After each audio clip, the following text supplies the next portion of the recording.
We demonstrate here the method of joints for finding the forces in the bars of a truss. The support reactions at A and B have been found.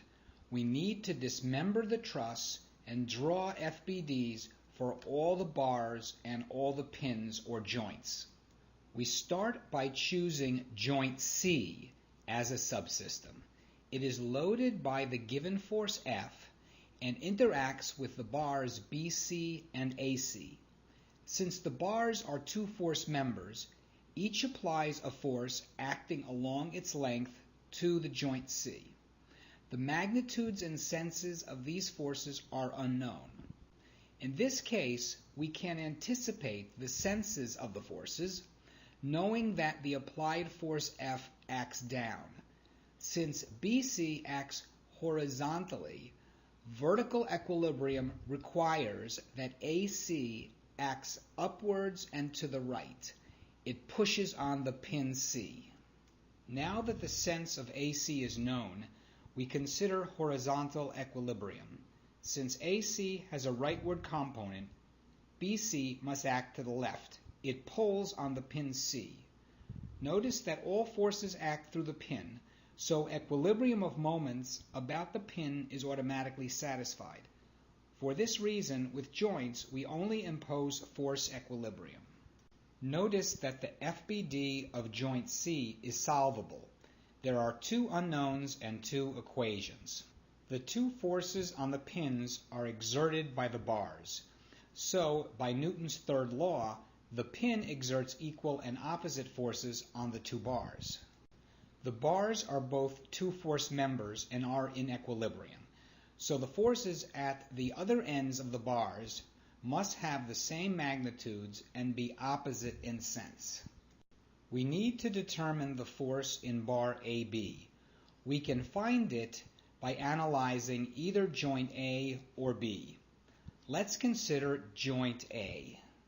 Joint A interacts with the bars AB and AC and the roller support, which exerts a force AX that was already found from the analysis of the whole truss.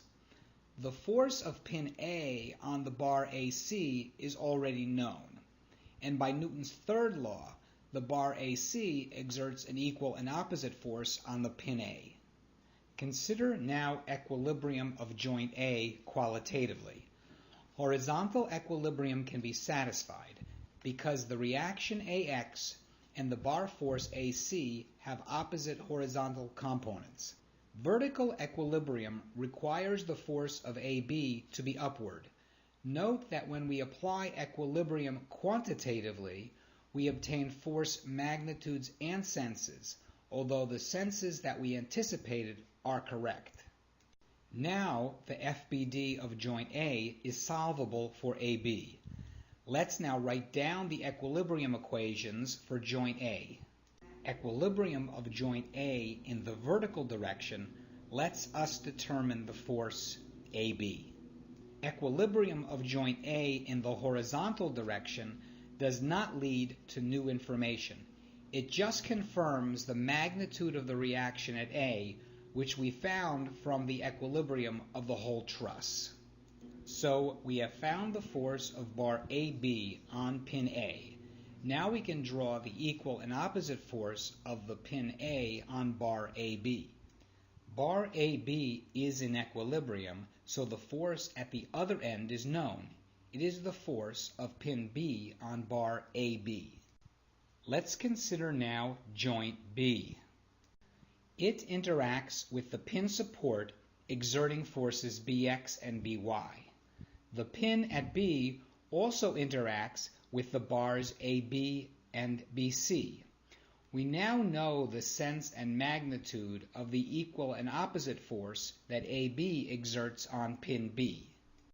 We also know the sense and magnitude of the equal and opposite force that BC exerts on pin B. By now, all the forces on pin B have known magnitudes and senses. So analysis of joint B is not necessary at all. It just confirms the correctness of our solution. The analysis of the truss is complete.